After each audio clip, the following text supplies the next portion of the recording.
Bun găsit, frumoșii mei! Ce faceți, dragilor? Astăzi am venit cu material despre autoeducație. Pentru că în ultimul material pe care l-am filmat despre domnul Goe, da, despre ego, vorbeam despre faptul că lipsește foarte mult autoeducația. Vreau să explic ce înseamnă pentru mine autoeducația, pentru că de foarte multe ori se iau cuvintele așa mot-a-mot, bineînțeles, lipsesc acele filtre mentale și multă lume crede că, vezi, Doamne, dacă spui autoeducație înseamnă că nu ești o persoană educată, adică nu ai cunoaștere sau cunoștințe, da, n-ai învățat, n-ai făcut, trebuie să ai școli, facultăți și alte minuni. Nu, autoeducația, așa cum am pus în titlul acestui material, reprezintă, hai să spunem, o să explic imediat ce reprezintă din punct de vedere, hai să numim științific sau, dacă vreți, psihologic, da, reprezintă modul în care eu ajung, într-un fel sau altul, la a mă cunoaște pe mine. Cum funcționez pe interior, atât din punct de vedere mental, cât și din punct de vedere emoțional, și care, cum am zis în titlu, autoeducația duce la autocunoaștere și duce la dezvoltare personală sau acea muncă interioară, da, care se filozofează pe canalele de YouTube, da, de acei experți. Bun, hai să vedem ce este de fapt autoeducația, ce reprezintă. Autoeducația are următoarea definiție. Este procesul prin care o persoană își asumă activ responsabilitatea pentru propria învățare, dezvoltare și transformare, fără a depinde exclusiv de instituții externe, cum ar fi școala, universitatea sau cursuri care mai spiritualiste. Așadar, este un soi de autodidacție sau autodidact, să fii tu propriul tău profesor în această viață, profesor în a te cunoaște pe tine cu adevărat cum funcționezi, și de acolo pornești să te educi unde ai, hai să spunem așa, mi-e place să spun că rectifici, da? Te apuci să rectifici ceea ce tu observi că te împiedică în această viață să funcționezi într-un mod sănătos. Cam despre asta este vorba. Această autoeducație implică conștientizarea, da? Intenția, adică intenția noastră, și foarte multă disciplină.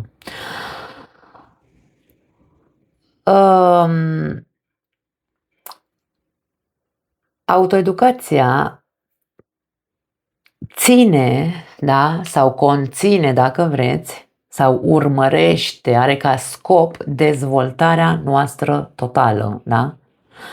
Atât din punct de vedere intelectual, emoțional, etic și comportamental.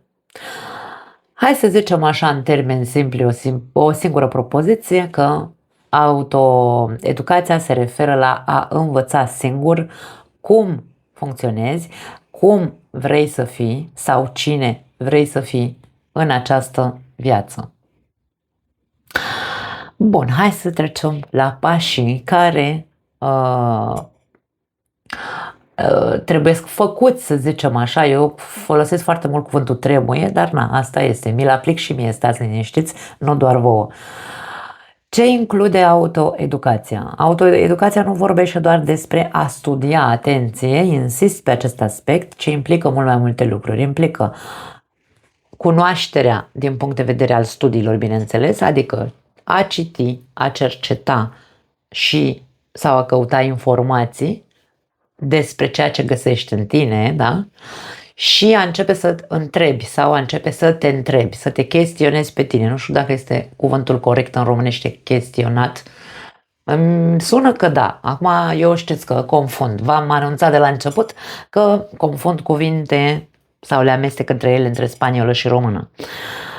Ce mai include această cunoaștere ca dezvoltare intelectuală? Pentru că nu putem să ne reușim să ne autoeducăm dacă nu ne educăm intelectul întâi, da? Adică dacă nu ne dezvoltăm din punct de vedere al intelectului întâi. A citi, a cerceta, a întreba, a învăța abilități noi, de gândire mă refer, da?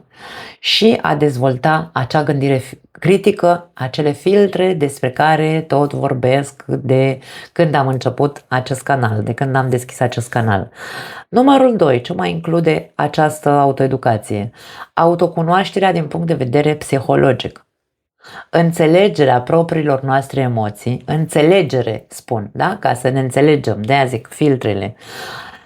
Înțelegerea propriilor noastre emoții. De ce mă simt cum mă simt? De ce simt ce simt? Trebuie să-i găsim un înțeles emoției, nu să o lăsăm doar ca emoție și să o acceptăm fără să înțelegem de unde vine acea emoție. Detectarea tiparelor psihologice pe care le avem. Detectarea tiparelor care au legătură cu ce? Cu comportamentele noastre, atașamentele noastre sau comportamentele pe care le avem din punct de vedere egoic, de la ego, da? De-aia insist, materialele mele vor fi tot timpul unul după altul cu o noimă între ele. Și mai include a înțelege de ce faci ceea ce faci. Da. Numărul 3. Include reglarea sau echilibrarea emoțională. Prin autoeducație vom reuși să ne, hai să zicem așa, autoreglăm emoțional, dacă vreți. Adică gestionarea impulsurilor emoționale. Nu putem să ne lăsăm emoțiile să ne dea năvală în noi și să nu știm să le controlăm. Când le înțelegem de unde vin, vom putea să acceptăm anumite ieșiri emoționale, însă în același timp le putem diminua din intensitate, da? Tolerarea frustrării, de foarte multe ori nu suntem capabili să tolerăm o frustrare. Dacă nu ne ies lucrurile așa cum vrem sau dacă nu știu, m-am dus la primărie și, vai Doamne, nu mi-a mers, Domne, nimic și mă apucă draci și dacă nu, iau pe toți la bătaie în jurul meu, da? În ziua aia. Deci aici tolerarea frustrării o învățăm și comunicarea în loc de reacții.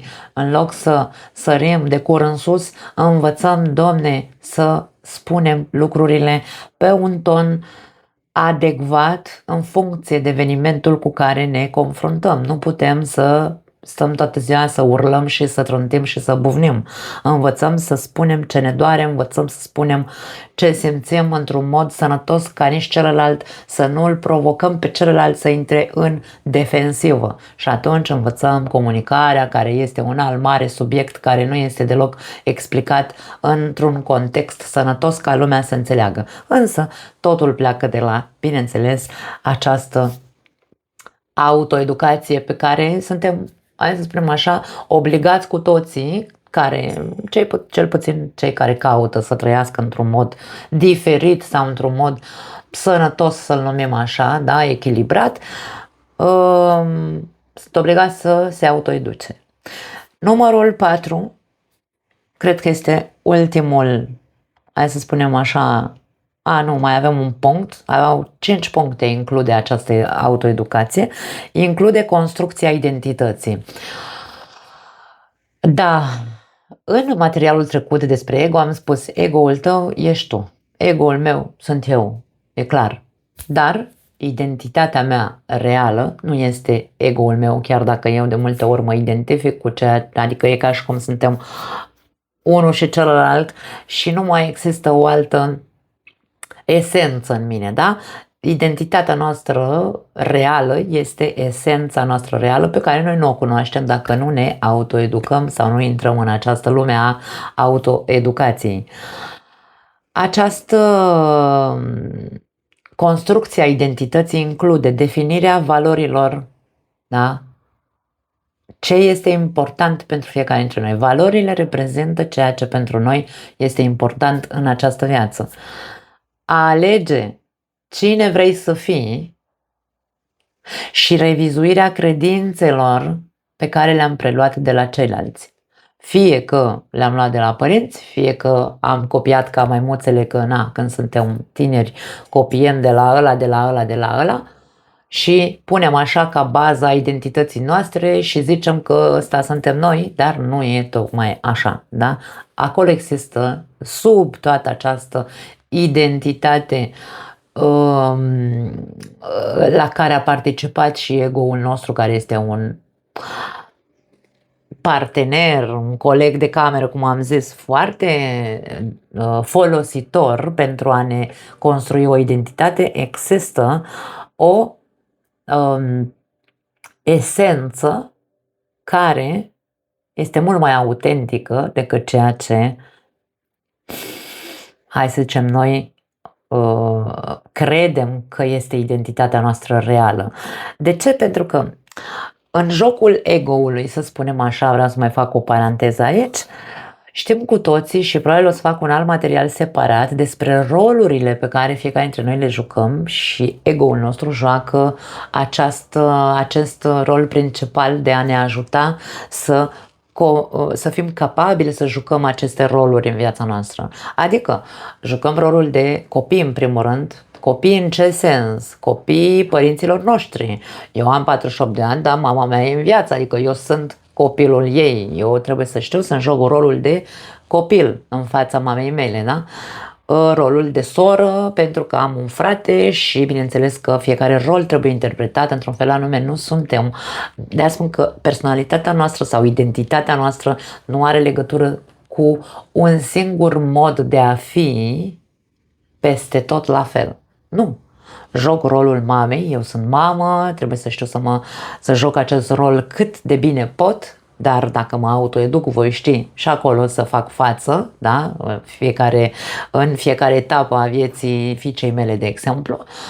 Rolul de soție, care trebuie, ce-mi stă părul ăsta așa în sus, rolul de soție pe care trebuie să știu să-l joc.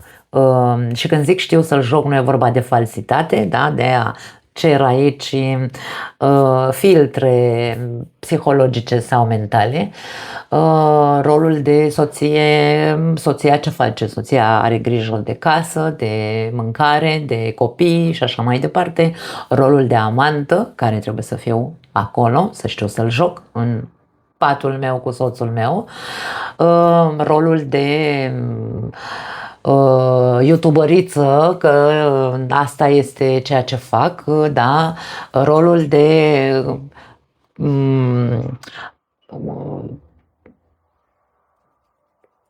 nici nu știu cum să-l numesc, consultanță de tarot, dar nu știu cum să-l numesc, da? Că nu-mi place să zic ghicitoare, că nu are nicio legătură tarotul cu ghicitul ăla care știm noi de la țigani. Ce alte roluri? Rolul la job, da, ai un job, ce știu eu, random, nici nu contează ce job ai, poate ai un job de șef de director, ai firma ta, trebuie să joci rolul șefului, rolul, nu știu, asociatului, deci aici vorbim despre o grămadă de roluri pe care fiecare dintre noi le avem și trebuie să știm să le jucăm. Ego-ul nostru ne ajută să fim 100% băgați în fiecare rol pe care îl jucăm.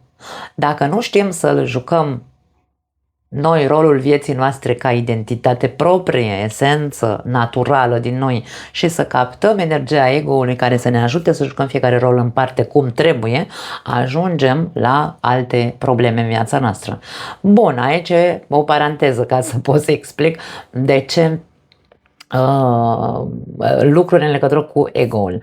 Numărul 5, al cincilea pas, să spunem așa, în autoeducație este acțiunea sau voința sau, cum am spus, această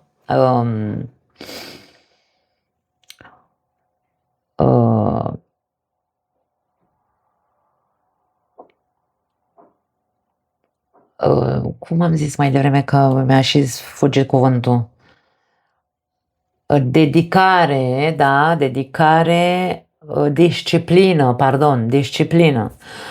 Acțiunea ca voință și disciplină. Să ne disciplinăm ca să ce? Creăm noi obiceiuri în comportamentul nostru, modul în care gândim, modul în care funcționăm, da?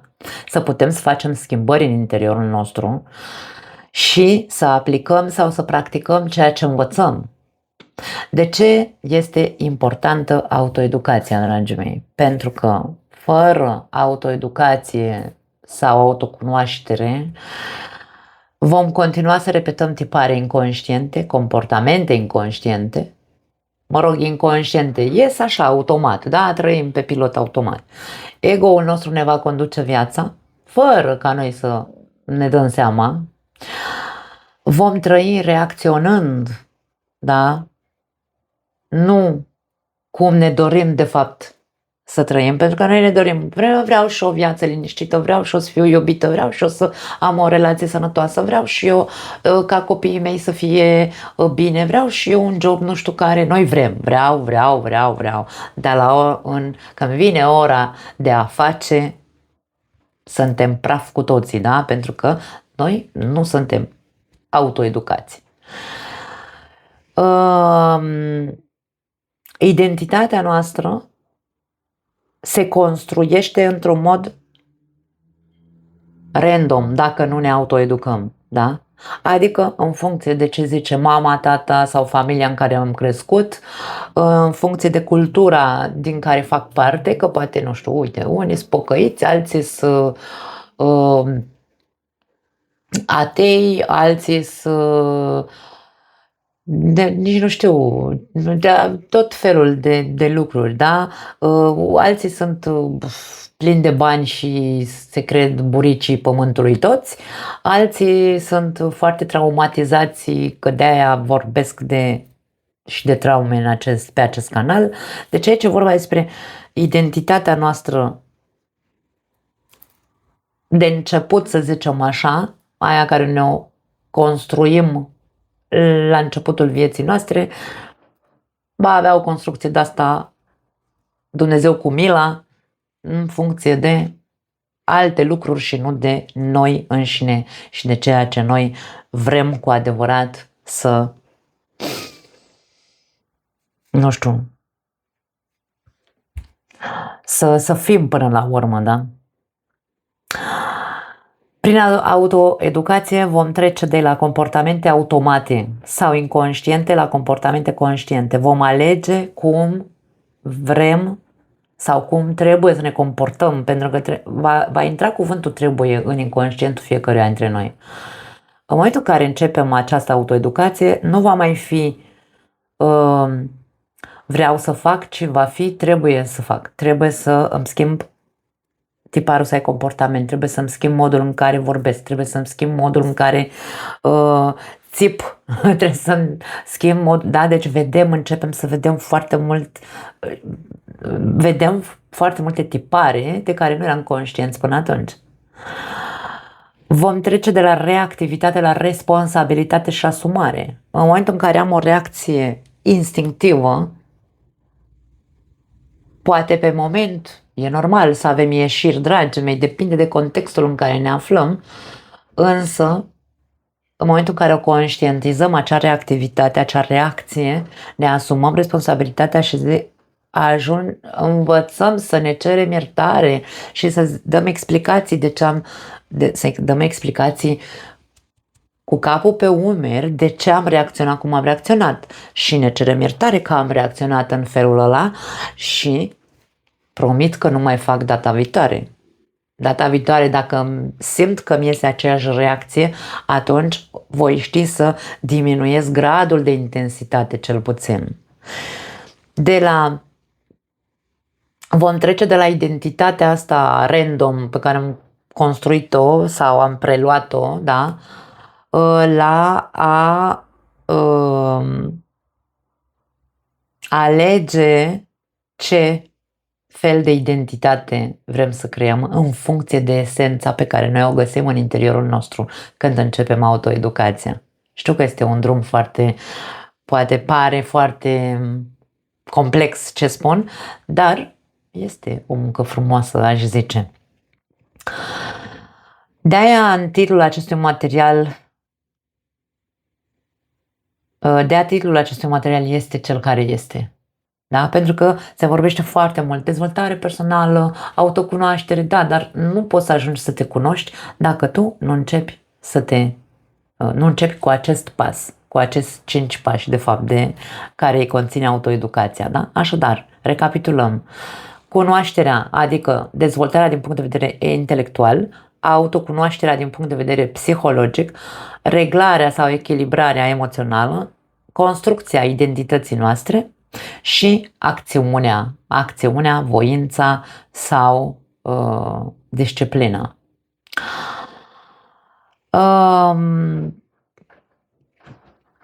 Autoeducația, autocunoașterea și dezvoltarea personală pentru mine înseamnă același lucru, pentru că se leagă între ele sau duc la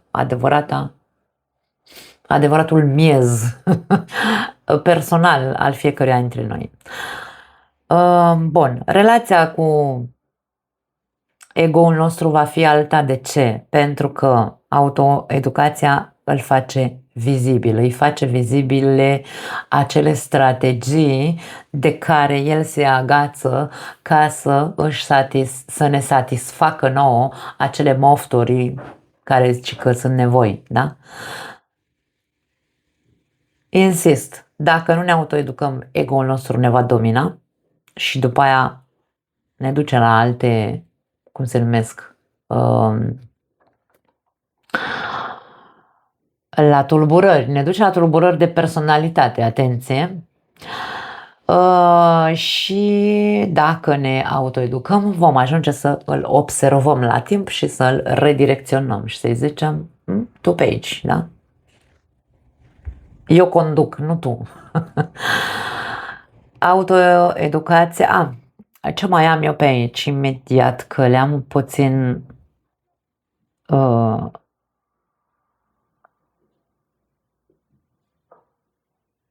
material un pic așa aiurit pus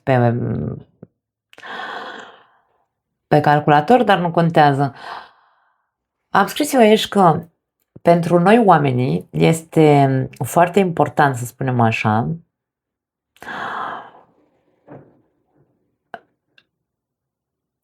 ceea ce realizăm prin propriile noastre forțe, abilitățile pe care le dezvoltăm, perseverența, au hai să spunem așa, o foarte mare importanță. Și nu doar ca să ne gâdile ego-ul că ajungem noi nu știu cine sau nu știu unde, dar ne simțim mult mai puternici pe interiorul nostru în momentul în care cu determinare și cu didacție, da? Facem lucruri singuri. Nu trebuie neapărat să ajungem, eu din punctul meu de vedere, nu trebuie să ajungem neapărat să facem cursuri, nu trebuie neapărat să ajungem să facem terapie. Ideea este că în momentul în care eu vreau să schimb ceva la mine, slavă Domnului, în această eră în care trăim, informațiile sunt extrem de abundente, bine, în românește îmi pare rău să zic asta, dar nu sunt complete, sunt informații, dar sunt informații răzlețe. Găsești foarte, foarte greu o informație despre un subiect anume care să te ducă de la cap la coadă cu definiții psihologice sau cu orice altceva ca să îți atragă într-un fel sau altul atenția și să zici, băi, da, vreau, îmi place ce aud, vreau să muncesc cu mine. Nu. Așadar, noi tot ceea ce realizăm pe propriile noastre forțe, abilități și voință, perseverență și determinare va fi foarte valoros pentru a ne simți, da? Pentru că ne face să ne simțim foarte, foarte bine cu noi. În episodul trecut vorbeam eu și despre maturizare. În momentul în care introducem această autoeducație în viața noastră, se întâmplă maturizarea pe toate planurile, atât mentală, cât și emoțională, cât și comportamentală, da? Pentru a ne simți realizați pe deplin, sau împliniți în această viață, sau fericiți, că până la urmă definiția fericirii nu există, avem nevoie, dragii mei, sau nu avem cum să ajungem să ne simțim împliniți sau realizați într-un fel sau altul, fără să ne cunoaștem, fără să înțelegem cum funcționăm, fără să ne rafinăm calitățile, să ne dezvoltăm niște abilități diferite și fără să dezvoltăm gândirea critică. Această autoeducație ne ajută să ne formăm caracterul, să învățăm să ne comportăm adecvat în fiecare moment și circumstanță din viața noastră și indiferent dacă ne înfuriem sau nu. Autoeducația nu înseamnă că trebuie să fii sfânt. Eu de-aia nu recomand să intrați pe cursuri de spiritualiști, da? Sau să faceți, nu știu, să intrați direct în spiritualitate dacă nu există întâi această primă treaptă care este autoeducația, adică autocunoașterea. Pentru că dacă intru direct în spiritualitate, m-am pierdut. O să ajung să nu știu ce-i cu mine, cine sunt, ce vreau, nu o să știu ce vreau, nu înțeleg ce fac în viața asta. Mi se pare totul invers, pentru că ceea ce se spune în spiritualitate are un impact negativ în viața mea, pentru că eu încep să iau, nu am filtrele pregătite și încep să iau informația așa, fără să o mestec, cum am zis în episodul trecut, da? Și să o vărs deasupra celuilalt.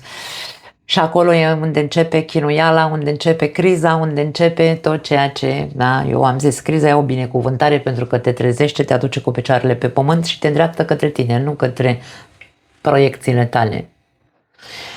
Așadar, nu înseamnă să fim sfinți, da? Autoeducația nu te face să fii un sfânt, autoeducația te ajută să știi să dai cu piciorul de pământ și cu pumnul în masă sau să țipi în momentul în care trebuie să o faci. Sau să știi să fii un om care, eu vă dau un exemplu, acum, mă rog, câteva săptămâni în urmă,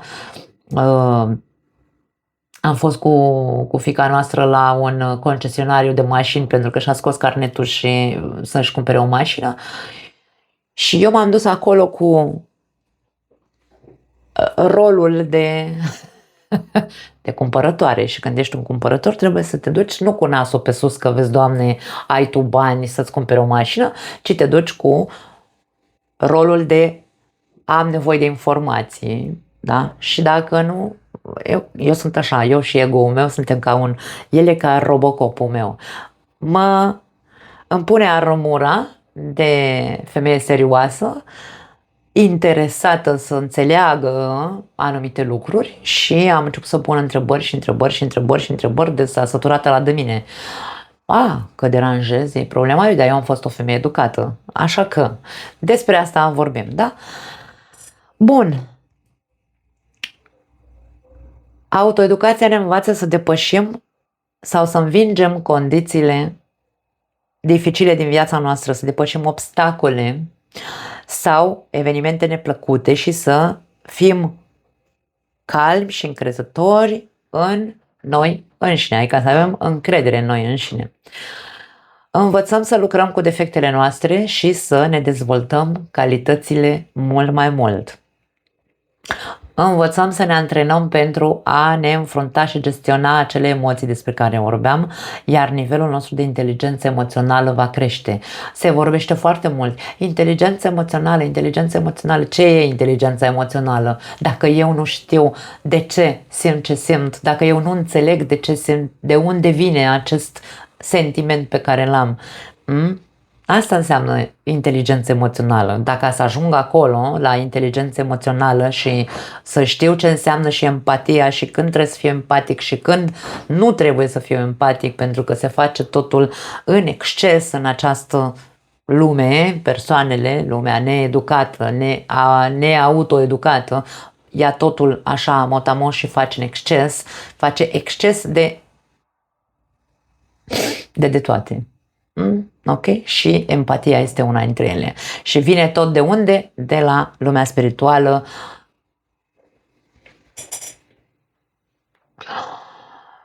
După care leșină toată lumea înainte să se cunoască pe el însuși. Vom învăța să ne găsim propriul drum în viață. Ce înseamnă să-ți găsești propriul drum în viață, dragii mei? Propriul drum în viață nu înseamnă care e misiunea mea neapărat.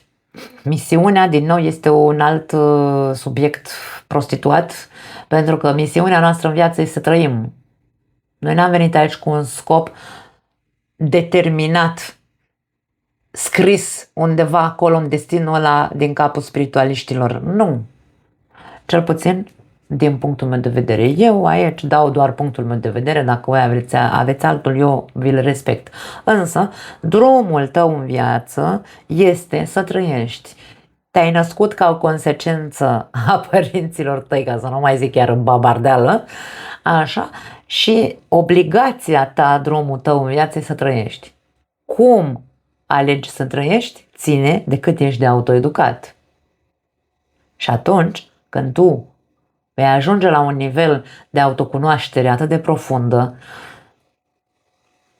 drumul tău în viață va fi nu deschis, ci îl vei vedea, că până atunci ești orb. Da? Cam asta este ideea cu drumul în viață. Nu e despre o misiune. Multă lume își caută misiunea ca și cum, băi, toți am venit să fim aici niște spiritualiști, nu mai știm, toți am venit să fim psihologi, toți am venit să fim martiri, toți am venit să fim ONG-uri ambulante. Nu, dragii mei, dar poate ai venit să ai misiunea să fii mamă și atât, nimic altceva. De ce nu știi să-ți faci să joci acest rol pur și simplu, fără să mai cauți alte misiuni care de fapt nu fac decât să te chinuie pe interior? Ideea de misiune mi se pare o tâmpenie.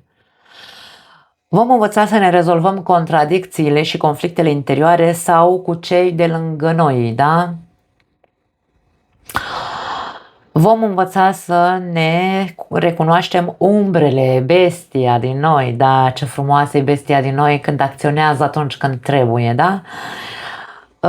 Să scăpăm de acele sentimente neplăcute de vinovăție, agresivitate care zace în fiecare dintre noi sub forma acestei bestii și nu doar agresivitatea o conține bestia, și resentimentele din interiorul nostru, resentimente pe care le-am adunat de-a lungul timpului atunci când eram mai puțin educați, autoeducați, și vom învăța să ne vindecăm singuri, dragii mei, de traumele de care ne agățăm sau cele care mai persistă în interiorul nostru, fără neapărat să avem nevoie de terapie. Vom recunoaște când avem nevoie de terapie și când ține doar de a acționa, de a începe să facem, da? Să practicăm, să facem treburi cu noi, nu doar să stăm și să să vrem să ne repare alții. Vom învăța să fim fericiți cu noi înșine. Știu că am vorbit despre fericirea în primul episod, că vezi, Doamne, ne arată spiritualiștii sau, mă rog, ăștia, experții pe online ne arată că trebuie să fim fericiți cu noi înșine. Bineînțeles că trebuie să fim fericiți, dar mă refer la fericire. A fi fericit cu tine însuți este să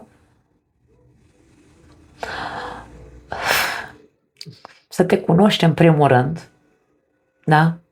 Și să fii bine cu tine, adică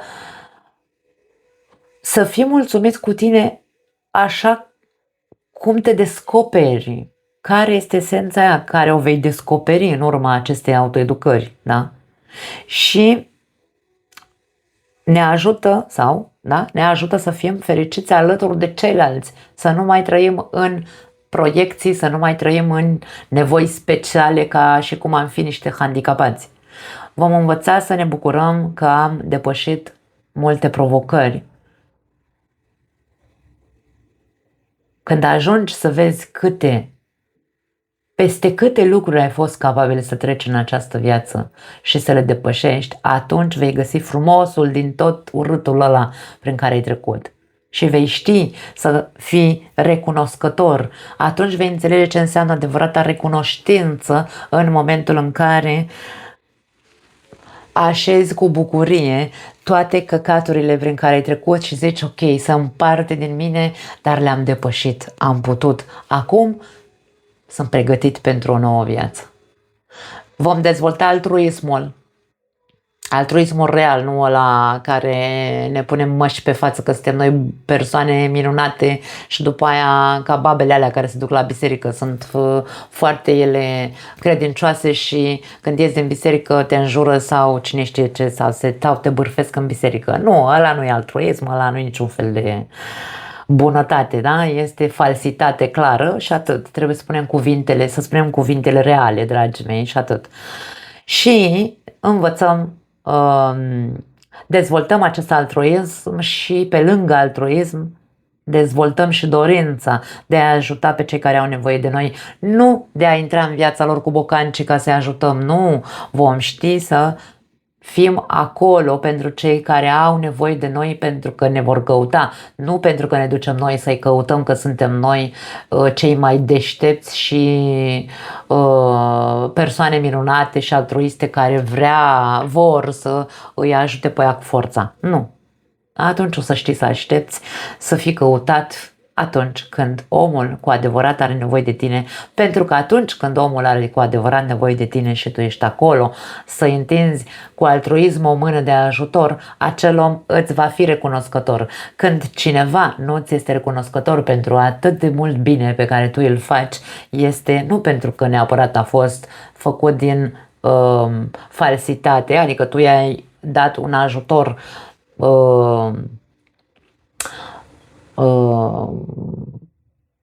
fals, da? Ci pentru că ori te-ai băgat cu forța să-l ajuți și ăla a zis hai deodată, da, dăm tu, făm tu și așa mai departe, și bineînțeles că nu l-a interesat în niciun fel sau n-a apreciat în niciun fel ajutorul tău și ce ți-a întors înapoi? Nimic bun. Pentru că trebuie să-ți vezi de tine, de pătrățica ta și de viața ta și doar când cu adevărat cineva te caută, atunci dacă, atenție, pentru că vei avea filtre, dacă persoana merită ajutorul tău, vei fi. Nu trebuie să faci sacrificii tu în viața ta pentru tine, pentru că de-aia lumea nu înțelege că se duce pe lumea spirituală și în lumea spirituală iubește-ți aproapele ca pe tine însuți. Băi, oameni buni, propoziția asta spune iubește-ți aproapele, ajută-ți aproapele ca pe tine însuți, omule. Întâi trebuie să înceapă cu tine și apoi tu vei fi capabil să discerni dacă faci sau nu faci, pentru că dacă tu ajuți un nemernic care nu merită niciun fel de ajutor, e ca și cum tu te consideri martir, Doamne, și o să suferi de numai și de capul tău. Trebuie să existe, dar se dezvoltă acest filtru. Pe cine merită ajutorul meu și cine nu. Nu e din ego, e din iubire de sine, atenție. Un alt material care trebuie dezbătut foarte profund, iubirea de sine, da? Și ce vom mai învăța? Vom învăța să fim foarte creativi pe toate planurile, adică nu mă refer doar că trebuie să începi să faci afaceri sau vezi, Doamne, uite, să faci tu un canal de YouTube, da, și astea, dar creativ în fiecare moment. Domne, am probleme în relație, îmi merg rotițele. Stai, ce trebuie să fac? Că, uite, a dispărut ce a dispărut din relația noastră, nu știu, uite, s-a instalat monotonia. Tucu, rotițele, acum ne punem, nu știu, mă duc, iau o sticlă de vin, mă îmbrac într-un neglije, habar n-am, soțul meu din nou, eu am aici tablițele astea pe care scriu când predau acel curs de astrologie, tot pentru autocunoaștere, da, și astrologia e un mare instrument de autocunoaștere și găsesc scris o frază minunată din partea soțului meu. Am aici un bilețel de la el scris de mână cu nu declarații de dragoste de alea siropoase, că nu suntem Romeo și Julieta, dar vreau să spun că devii creativ, începi să faci anumite chestii care să rezolve problema cu care tu te confrunți în momentul respectiv, că e în relație, că e în altă parte, vei ști să faci anumite, să creezi altceva, da? Vom învăța să avem succes. Ce înseamnă succesul? Că din nou este o chestie prostituată. Succes se numește că ești persoană de succes doar dacă ai 500.000 de subscriberi, doar dacă ai 500.000 de vizualizări, doar dacă ai 15.000 de porci în baltă, 500.000 de afaceri, 100.000 de mașini. Da? Deci eu sunt foarte exagerată în astea, dar vreau să spun, asta înseamnă succesul, domne, mintea omului. Nu, succes pentru mine este succes tot ceea ce eu reușesc să fac în această viață. Materialul ăsta că am reușit să-l structurez într-un fel anume, pentru mine este un succes. Micile succese duc la mari succese. Canalul ăsta este construit în așa fel încât să rămână cât o ține YouTube-ul, că poate cine știe, peste 5 ani, 10 ani dispare, nu știm, dar să rămână în eternitate aceste materiale, pentru că de-aia încerc să le fac foarte profunde și explicite, da? Nu sunt făcute ca să am vizualizări acum, mamă, haide că sunt cea mai tare. Da. Eu aici lucrez pe termen lung, nu vreau succes rapid, instant. O persoană care pornește pe calea autoeducării sau autoeducației nu se va mai opri. Va continua constant să se autoeduce, pentru că de fiecare dată trecem la o altă treaptă și la o altă treaptă, așa cum viața este pe etape, și autoeducația ne duce la o treaptă mai sus și mai sus și mai sus. Bun, hai să vedem cum am mai așezat eu aici ca să nu bulibășesc nimic. Bun, autoeducația nu se întâmplă dintr-o dată. Acum, încercați să fiți foarte, foarte deschiși și înțelegători că totul în această viață are un, cum să-l numesc eu, un ciclu, cum se numește? Aici e circadianul, nu știu, în românește cred că e circadian, poate fi.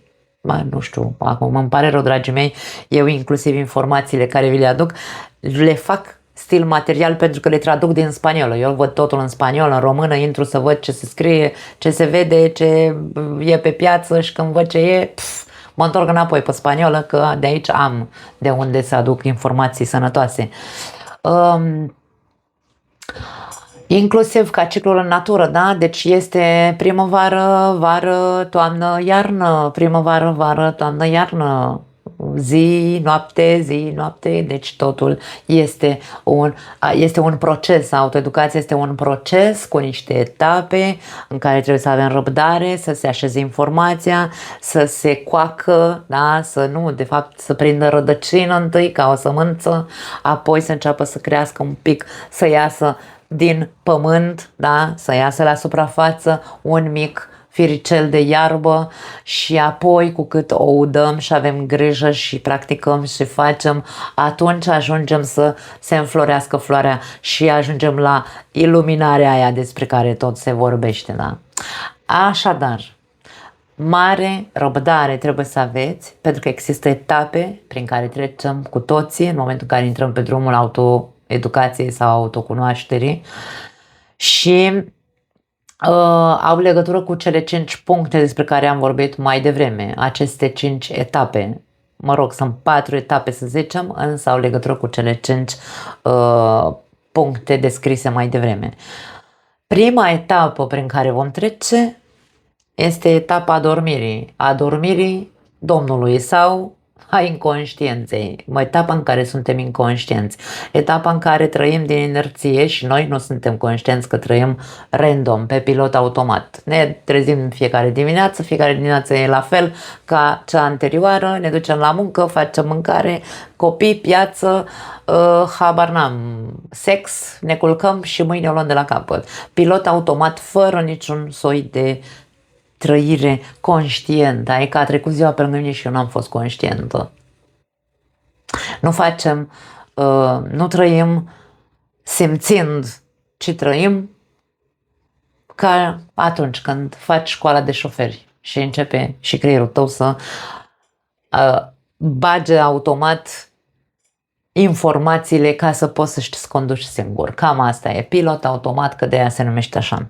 A doua etapă este etapele prin care trecem când intrăm în autocunoaștere sau în autoeducație, etapa întrebărilor interioare, unde începem să autoreflectăm asupra noastră, începem să ne autoanalizăm pe interior, adică începem să ne vedem anumite tipare, le recunoaștem. În această etapă începe criza, criza interioară, pentru că nu e ușor să ne vedem rahaturile, am mai zis și asta o zic și în etalările mele, da? Nu e ușor, dragii mei, să ne recunoaștem tiparele comportamentale, ieșirile atunci când le vedem.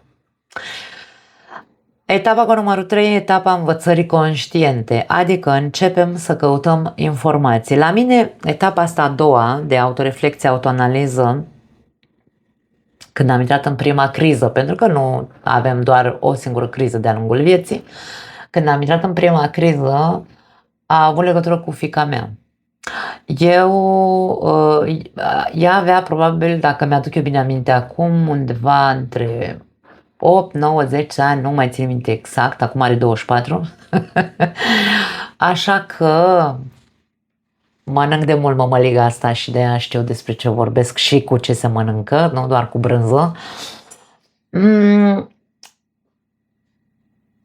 Avea, ținând cont de faptul că noi suntem în Spania,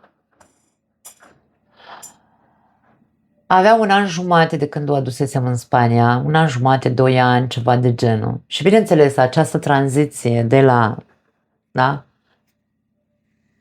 ieșit din România, din contextul academic românesc, să zicem așa, adus aici, a costat-o destul de mult să se adapteze din punct de vedere al școlii, al limbii, că a trebuit să învețe limba.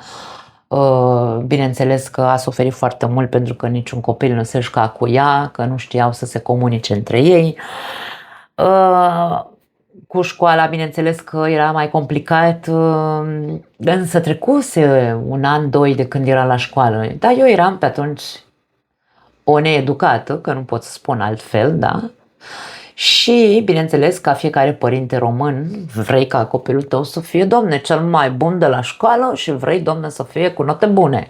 Și a început să încat în pita și eu să fac ca toate alea prin casă. Și, bineînțeles, că a existat o zi în concret care pe mine m-a șocat, eu m-am șocat pe mine, în care, din cauza că mititica nu înțelegea nu știu ce, nu mai știu dacă am tras-o de păr, că ăsta e ceea ce facem noi românii, am tras-o de păr sau dacă de ureche sau i-am dat o palmă peste cap, nu mai țin exact minte.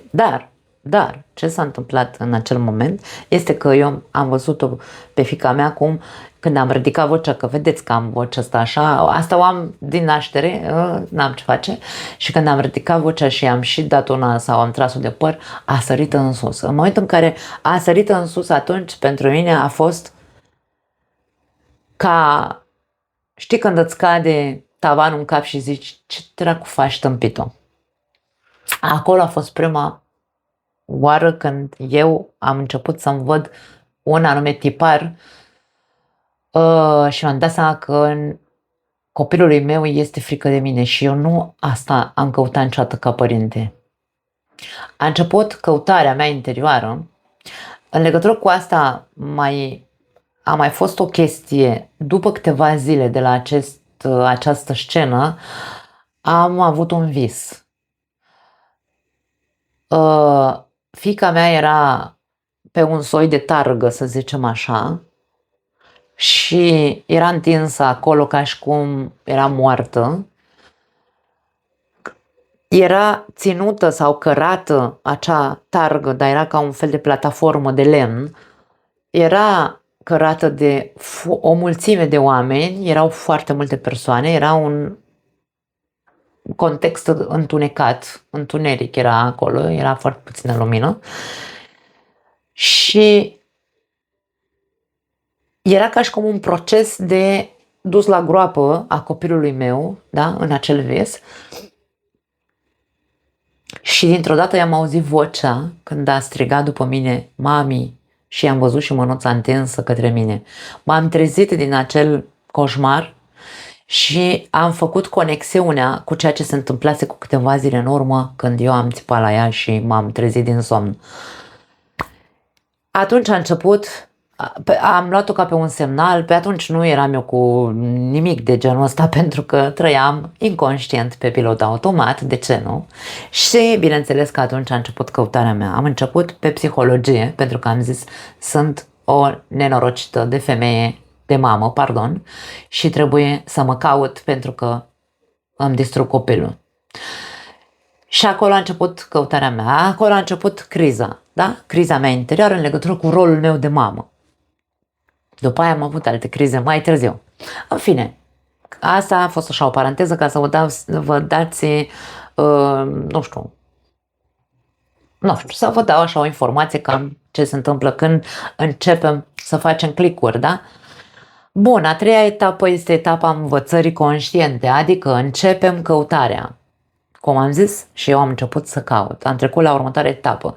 Căutarea informațiilor și a uneltelor de care aveam nevoie atunci, în acel context, ca să nu încurcăm borcanele. Pentru că atunci când... Eu de-aia nu recomand lumea spirituală, pentru că în lumea spirituală intri dintr-un subiect în altul și te confundă mai mult. Tu, când ai o criză, trebuie să intri, să cauți informații și să cauți unelte specifice pentru acea criză prin care treci. Da?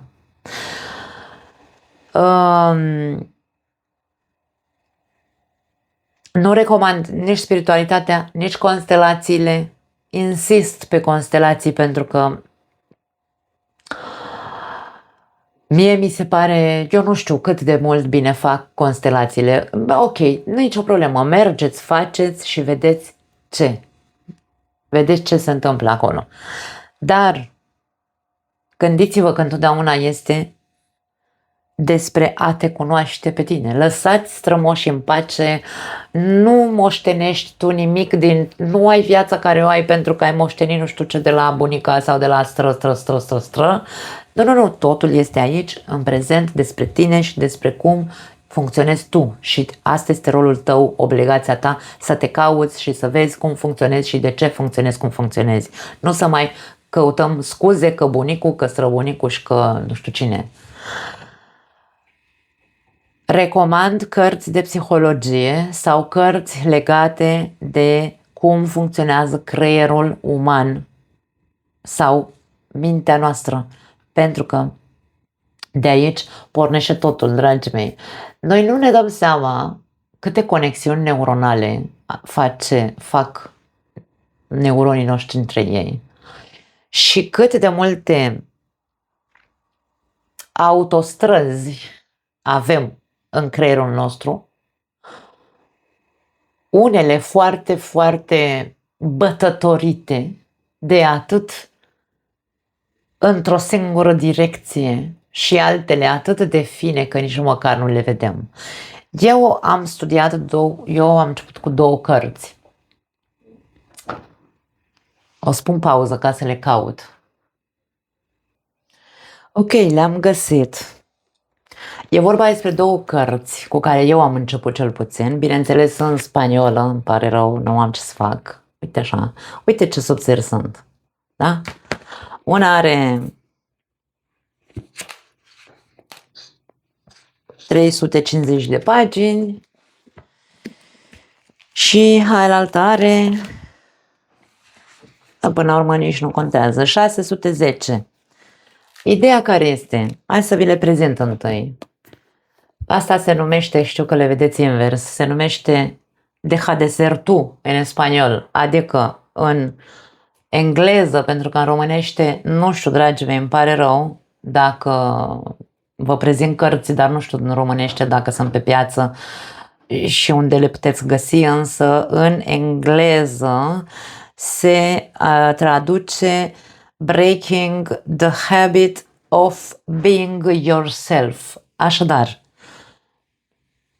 renunță la tiparul de a fi cine ai fost până acum. Ca și cum schimbăți, da, modul în care mintea ta îți creează realitatea.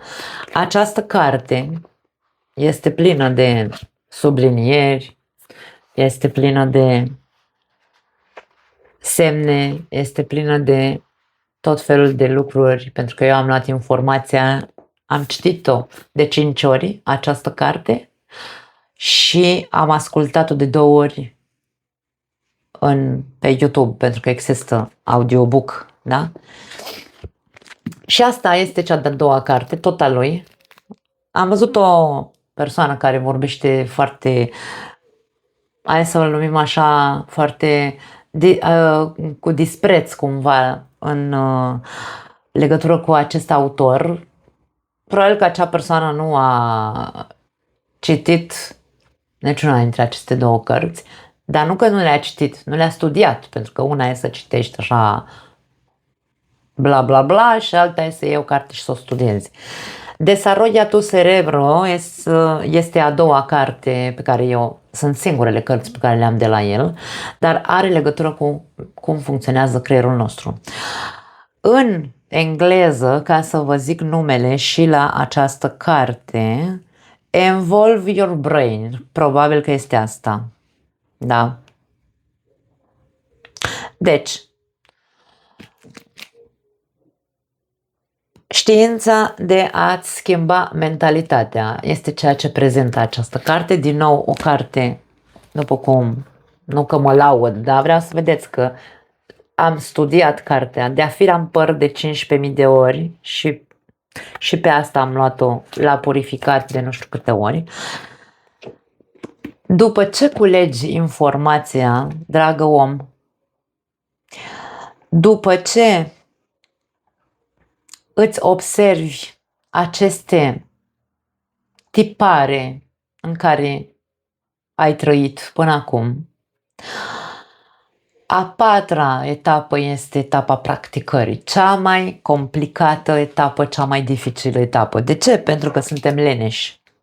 Da, exact așa o zic cu gura plină, pentru că suntem leneși. Omul crede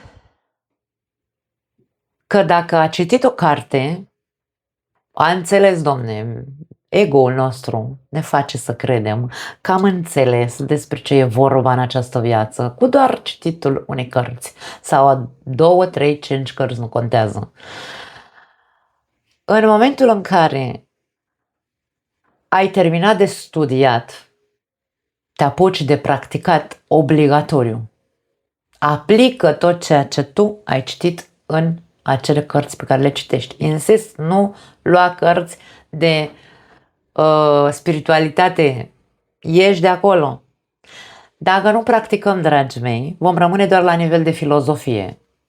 O să fim filozofi cu toții, de ne săturăm sau să se sature societatea de atâția filozofi care fac masturbare mentală, cum am zis, din care ego-ul nostru se alimentează și nu vom ajunge la nicio etapă de maturizare, nici de înțelepciune, nici de nimic. O să rămânem niște, hai să le zicem așa,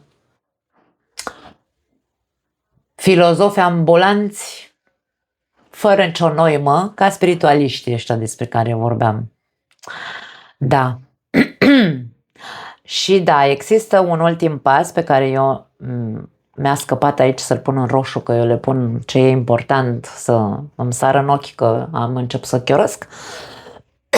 Ultima etapă este integrarea, adică atunci când se așează totul în tine, devii acea nouă persoană, nu te mai recunoști, nu că nu te mai recunoști, nu te mai regăsești în ceea ce ai fost acum 5 ani, 10 ani, 15 ani, apare adevărata ta esență, adevăratul tău eu sunt, despre care se tot vorbește și se compară doar cu ego-ul nostru care, în fine, da, eu sunt mână-mână cu ego-ul meu, dar nu sunt ego-ul meu. Cam asta este diferența, aș spune. Sau nu sunt rolurile care, chipurile, îmi zice ego-ul meu că trebuie să fiu. Greșelile cele mai frecvente, pentru că există greșeli foarte mari pe care le facem când începem acest drum de autocunoaștere. Greșelile cele mai frecvente pe care le facem cu toții sunt să credem că dacă doar citim cărți sau că dacă citim, că trebuie doar să citim cărți. Nu trebuie să citești doar cărți. Putem să citim articole. Pentru mine, eu recomand psihologia. Deci, de ce? Pentru că înțelegem cum funcționează mintea umană, cum funcționează emoțiile și cum funcționăm în societate sau când suntem în contexte sociale. Putem să citim articole, putem să ascultăm pe YouTube psihologi care dau foarte multe sfaturi pe care le putem aplica sau putem merge la terapie. Da? A doua greșeală pe care o facem, să consumăm conținut fără a practica. Putem să ascultăm toți psihologii de pe această planetă din toate limbile posibile. Dacă nu practicăm și aplicăm în viața noastră, insist, rămânem la nivel de capul o să fie, uite așa de mare, dar viața noastră la fel de mare dezastru. Cea mai mare greșeală pe care mulți o fac din cauza lenei, insist, da? Ce face lipsa de practică? Domnul Goe, domnul Ego, se alimentează și ne acaparează și ne spune cât suntem noi de deștepți și de inteligenți și de superiori. Și mă face să cred că mi este suficient cu ceea ce am citit. Da.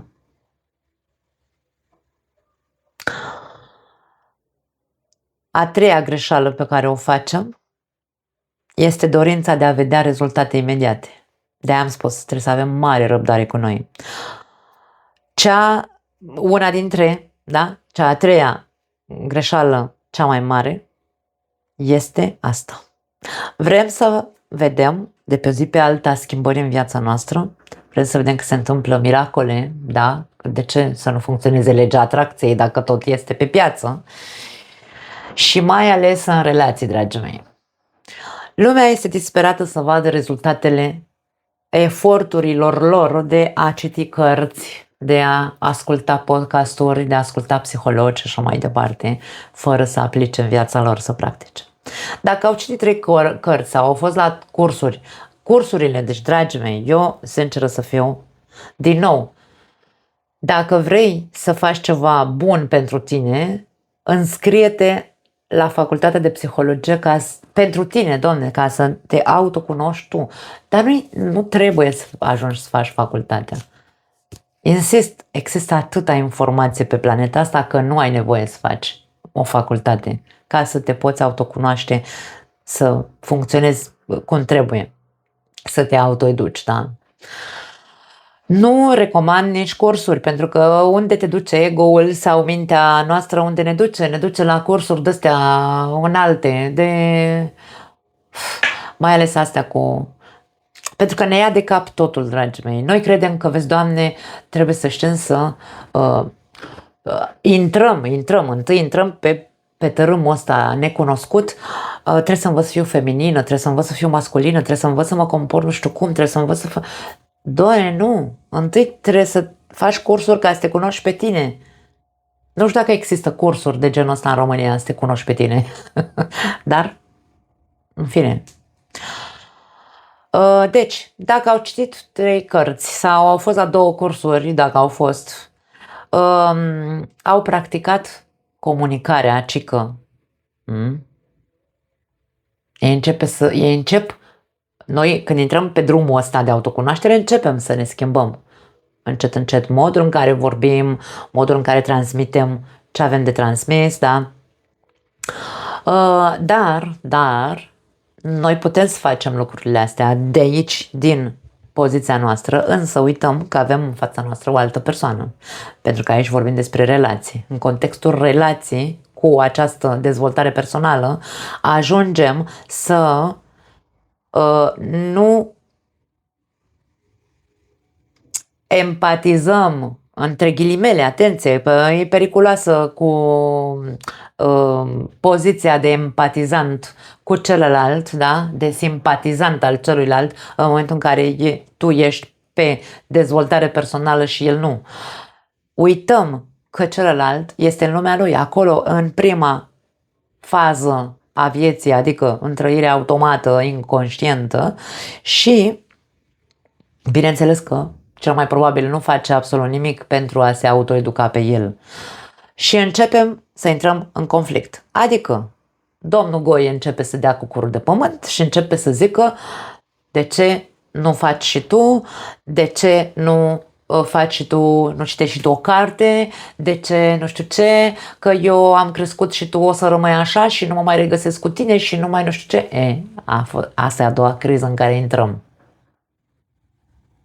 Și începem să ne simțim trădați și începem să ne facem filme în cap și începem să ne urâm partenerul de viață, nu-l mai vedem în niciun fel interesant, nici atractiv, îl vedem prostul proștilor. Asta e a doua criză prin care am trecut. Când vroiam să văd rezultate imediate. Se poate trăi alături de o persoană care nu intră pe drumul ăsta de autocunoaștere? Bineînțeles, atâta timp cât, acum hai, că trebuie să facem, de-aia zic, filtrele trebuie activate, dragii mei. Din ceea ce zic eu aici, nu mă refer la acele relații între tănțica și tănțelul, care, cum am zis în celălalt material, mănâncă semințe, stă la bârfă și se duce și le-a pe ăla la omor acasă că nu respectă. Nu, ăia sunt needucați oricum, să zicem așa, pentru că nu s-au interesat de absolut nimic în viața asta, doar au luat așa informația și sunt atât de multe de zis și deja a trecut o oră, n-abelea. Ok. Nu vorbim neapărat doar despre relația de cuplu, putem să vorbim despre relații de orice tip, da? Orice tip de relații interpersonale.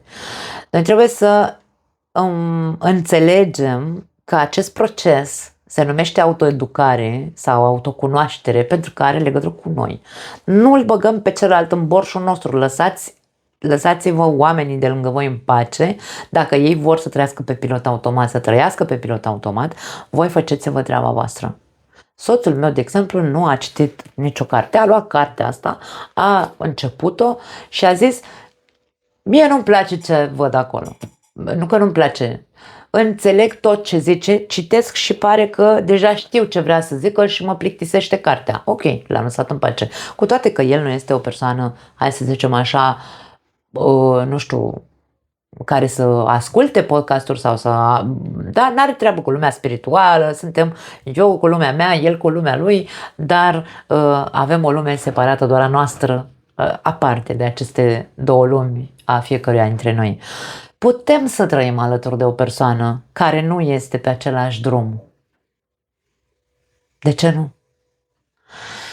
Noi trebuie să ne ducem propriul proces până la capăt, să avem răbdare cu noi și să lăsăm să se așeze această informație și să practicăm cu adevărat. Deci, nu încercați să vă mai doriți rezultate imediate.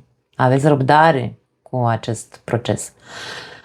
Și a patra greșeală pe care o facem este folosirea autoeducației într-o manieră exigentă, adică să facem totul ca la carte. Ne sufocăm să facem totul corect, să facem totul ca la carte, ajungem să ne obsedăm, să vorbim mai calm, să căutăm să tăiem firul în 17, să găsim motivele pentru care se întâmplă ce se întâmplă în viața noastră, să ne certăm pe noi înșine, să ne criticăm și să ne ucidem, da, de mii de ori, că atunci când punem în practică ceva nu vedem rezultate. Uităm să ne odihnim, uităm să ieșim din acest context, această roată de șobolan care vrea să caute și să caute și nu se satură de atâta informație. Și ajungem să fim foarte exigenți cu noi și să ne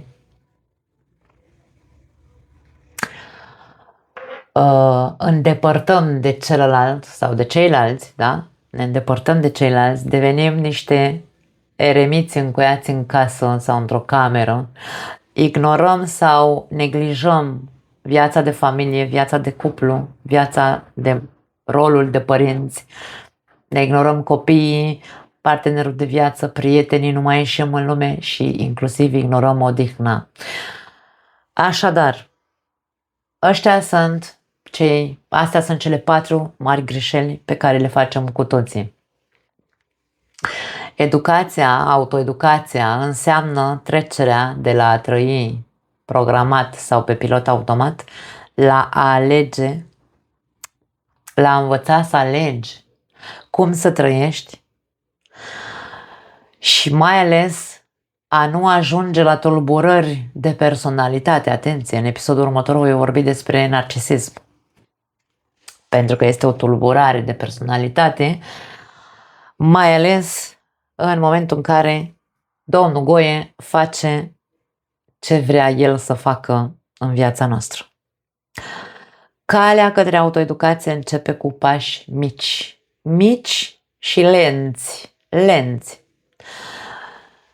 Începe de la acel prim pas în care trăiesc pe pilot automat. Viața îmi aduce niște evenimente care au rolul să mă trezească din somnul ăsta automat în care mă aflu și încearcă să-mi facă niște clicuri și să-mi arate că dacă am foarte multă tensiune în viața mea, nu neapărat doar din punct de vedere al cuplului, dar pe acolo se vede cel mai mult, pentru că în cuplu, dragii mei, învățăm cel mai mult. În momentul în care vedem anumite lucruri care se repetă în viața noastră, anumite certuri care se tot repetă, anumite comportamente care se tot repetă și din partea noastră și din partea celuilalt, e clar că trebuie ca și cum primul pas este să începem să conștientizăm în sfârșit că vedem că se tot repetă de 5 ani aceeași poveste în viața mea, același gen de persoane, același tip de evenimente, da? Atunci ar trebui să fie primul pas către a începe acest proces de autoeducare. Acest proces începe cu conștientizarea și continuă cu determinarea noastră și luarea măsurilor pentru a începe Începem să căutăm. Eu nu vă recomand doar cărțile astea, deci Doamne ferește, dar să aibă legătură cu cum funcționează mintea umană, că de acolo pornește totul, la acele șosele neuronale despre care am vorbit mai devreme, care sunt prea bătătorite pe automat și trebuie să deschidem alte șosele neuronale ca să funcționăm diferit. Continuă cu determinarea și luarea măsurilor, adică cu studiul cărților întâi. Continuă cu motivația noastră interioară și credința sau încrederea pe care cu timpul o dezvoltăm că vom putea reuși să ducem procesul până la capăt. Continuă cu stabilirea scopului și obiectivului. De ce ai nevoie să te autoeduci? Care este scopul? La fel cum a început la mine, cu fiica mea. Și în momentul în care ai găsit uneltele cu care să te apuci de treabă, te ții de ele și începi să practici. Le iei pe bucățele dacă e nevoie. Le citești de 5 ori dacă e nevoie. Le mai asculți de 7 ori dacă e nevoie. De fiecare dată vei înțelege diferit. De ce am citit cartea de 5 ori și de fiecare dată o înțelegeam sau descopeream lucruri pe care nu le-am descoperit în primă instanță. Hai să vedem ce mai am pe aici. Dacă mai am vreo bulibășală făcută, nu cred.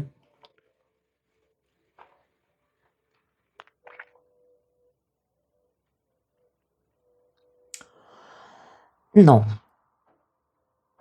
Ultima frază cu care o să închei acest material este: societatea are nevoie de oameni puternici și talentați care să cultive calități morale înalte. Altfel nu se va schimba societatea din România dacă nu muncim fiecare dintre noi cu noi înșine. Problema cu autoeducația sau dezvoltarea personală apare pentru că sunt persoane care se duc pe cărări. Apare când persoana care a intrat pe acest drum de autocunoaștere alege și vedem, dacă suntem atenți la ce zic acum și suntem atenți în exterior la acești spiritualiști sau vorbitori de vorbe experți pe YouTube, veți detecta despre cine vorbesc. Eu nu voi da nume. Apare problema în momentul în care persoana care a intrat pe procesul de autocunoaștere sau dezvoltare personală alege valori și idealuri false și se ghidează după ele cu mare credință. Sau atunci când dezvoltă calități pe care le folosește doar în interes propriu pentru a manipula masele, de exemplu. Și nu le folosește pentru a-și îmbunătăți propria viață sau pentru a transmite mai departe informații, pentru ca și ceilalți să-și îmbunătățească propria viață. Adică acești maestri de toate tipurile, că sunt ei pe masculinitate, feminitate, spiritualitate. Eu singura persoană din România pe care am văzut-o sănătoasă la cap, cum zic eu, consider că este Tukaram. Singura persoană sănătoasă la cap. Îi se spune maestru, dar este o persoană extrem de, cum spun, nu știu dacă l-ați ascultat de la începuturile lui când a ieșit cu materiale pe YouTube, cum era atunci, pentru că se vedea și cum este acum și nu pentru că, vezi, Doamne, vorbește el mai liniștit, mai blând. Nu, nu, nu. Este extrem de sănătos la cap omul ăla, cel puțin așa-l văd eu. În rest, toți cei care au dat dovadă de maestri sau s-au autodeclarat ca fiind terapeuți, coach și alte minuni de nume de genul ăsta, îi vedem, ba că s-au despărțit și vorbesc despre comportamente psihologice, da? Vorbesc despre masculinitate, feminitate și alte minuni și s-au trezit că s-au fost înșelați. Știți despre cine vorbesc. Deci în momentul în care autoeducația sau dezvoltarea personală este aleasă sau folosită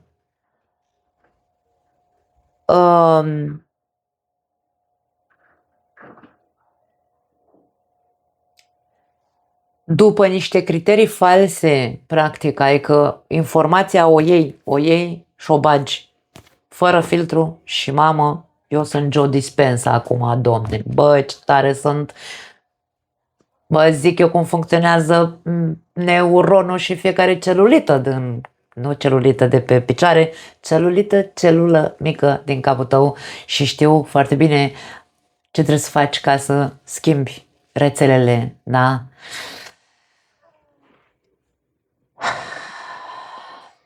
Și cred doar în asta, nu, dragii mei, eu în afară de asta, ce înseamnă și care este cultura budistă, tibetană, în general asiatică, pentru că acolo sunt mai multe curente spirituale, astea nu sunt religii, sunt curente spirituale. Psihologia pentru mine este cel mai, hai să numesc așa, dar nu cel mai top, pentru că nu rămân la un singur lucru. Eu am o amestecătură de tot felul de, hai să zic că amestec tot ceea ce am băgat ca cunoaștere în interiorul meu, îl amestec și nu pot să-i dau un singur nume, da? Nu pot să numesc doar știință, nu pot să numesc doar psihologie, nu pot să numesc doar spiritualitate sau vreun curent în special, vreun curent spiritual special, nu. Toate pentru mine au vorbesc despre același lucru, însă în mod diferit, dar practic transmit același lucru. Dar le-am luat într-un mod logic pe toate, la purificat și cu învățat și cu teancuri de caiete pe care mi-am luat notițe și cu multe ore de practică ca să pot să-mi dau seama ce funcționează și ce nu funcționează pentru mine. Nu cred în ceva anume, da? Nu mi-am făcut un ideal, asta e pentru mine, asta e cel mai tare din viață, asta e singura explicație viabilă în această viață, nu. Nu mă ghidez după un singur lucru.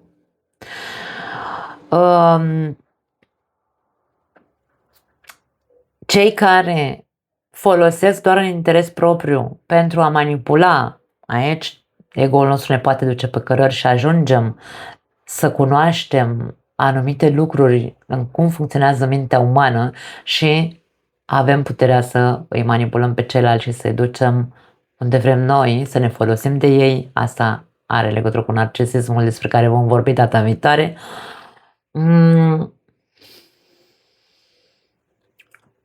Sau, de ce nu, un interes propriu, adică să înceapă să câștige bani prin cursuri. Dezvoltă niște cursuri de-astea de te doare capul pentru că au citit 3 cărți și mintea nepregătită se duce și dă o grămadă de bani pe aceste cursuri care practic sunt mai nesemnificative decât informațiile pe care le poți practica din anumite cărți. Da. Așadar,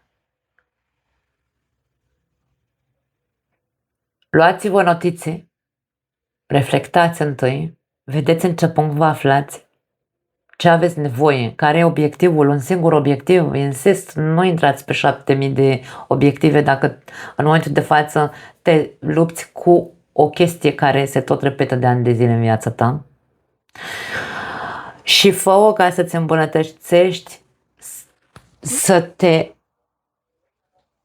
îmbogățești tu, să te cunoști, să-ți găsești acea esență și să trăiești în, cum se zice, în bunăstare, omule, cu tine. Și automat vei trăi în bunăstare cu ceilalți. N-ai cum, n-are cum să nu se întâmple atunci miracolul.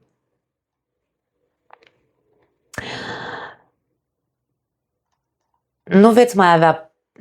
Acum eu vorbesc din rezultatele pe care eu le-am văzut în viața mea, dragii mei. Eu nu mai am persoane toxice pe lângă mine. Și când văd că vezi, simți, intuiești, habar n-am, când am o citire online, de exemplu, cu cineva, da? O citire de tarot cu un client. Deci eu am ajuns să citesc persoana aia prin telefon. Mă uit la fața ei, văd gesturile, îi simt tonul vocii și deja știu, între ghilimele, intuiesc cu cine am de-a face. În momentul în care îmi povestește anumite lucruri, știu cu cine stau de vorbă. Și atunci știu dacă vreau să mai am o citire sau nu cu ea următoarea dată. Ok? Și nu numai asta, bineînțeles, în jurul meu nu mai există persoane toxice și dacă văd că se apropie vreo persoană toxică, ușa este închisă în totalitate, nu dau o altă oportunitate celui care aduce rahaturi în viața mea, nici nu există așa ceva pentru mine, dau o altă oportunitate celui care demonstrează că este om și știe să își recunoască greșeala, dar, bineînțeles, dacă continuă să mă dezamăgească mai târziu, din nou închid ușa, nu am niciun fel de remușcare să închid ușa în fața celor care încearcă să facă lucruri care nu trebuie să făcute din punctul meu de vedere. Dacă ești o persoană sănătoasă la cap, nu faci lucruri nesănătoase. Așa că, cam ăsta este materialul. Da, sper că, a fost lung, m-am lălăit, dar mie îmi place să vorbesc din suflet. Cine se plictisește, îmi pare rău pentru voi. Data viitoare vom vorbi despre această tulburare narcisică, pentru că se vorbește mult prost și fără rost și despre această etichetă. Toată lumea e narcisistă în ziua de astăzi, dar na, ce să facem, de-aia suntem aici ca să învățăm în această viață lucruri pe care încă nu le cunoaștem. Vă pupăcesc, dragii mei, vă aștept cu mare drag la comentarii și pe data viitoare. Ciao!